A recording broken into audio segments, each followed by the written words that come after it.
Okay, so this happened a few years ago, in a small town called Black Hollow. It's one of those places where everyone knows everyone, and nothing ever really happens. But there was this house, an old, crumbling Victorian mansion on the edge of town. People called it the Whispering House. And, well, you'll see why. The story goes that the house was built in the late 1800s by a wealthy family, the Graysons. They were strange, kept to themselves, never really talked to anyone in town. But one night, something terrible happened. The entire family, mother, father, 2 children, just vanished. No note, no explanation. Just gone. The house sat empty for decades after that. But people started noticing things. They'd walk past the house at night and swear they heard whispers. Soft, muffled voices coming from inside. No one ever dared to go in, though. Not until Emma. Emma was new in town, a college student studying architecture. She didn't believe in ghosts or curses or any of that. So when she heard about the Whispering House, she thought it'd be the perfect subject for her thesis. A study of Victorian architecture, she said. Nothing more.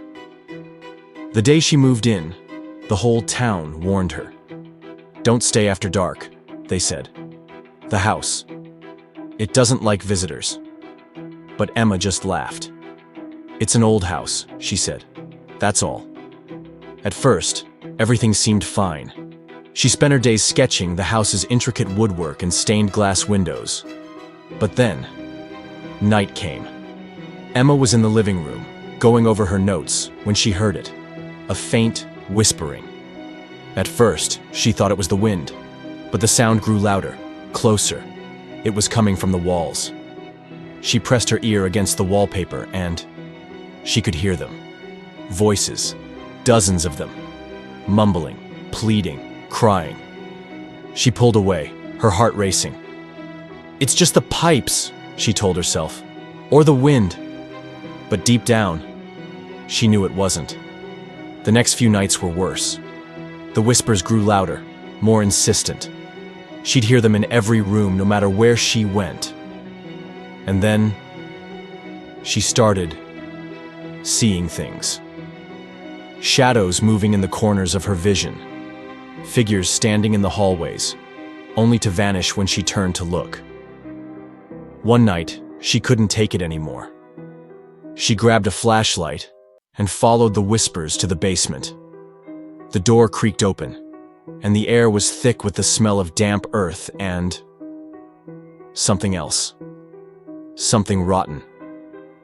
At the far end of the basement, she found a small door.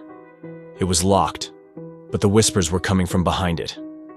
She broke the lock with a crowbar and pushed the door open. Inside was a room. The walls were covered in writing, names, dates, pleas for help. And in the center of the room was a chair, an old wooden chair, with straps on the arms and legs. Emma's flashlight flickered, and for a moment, she saw him. A man sitting in the chair.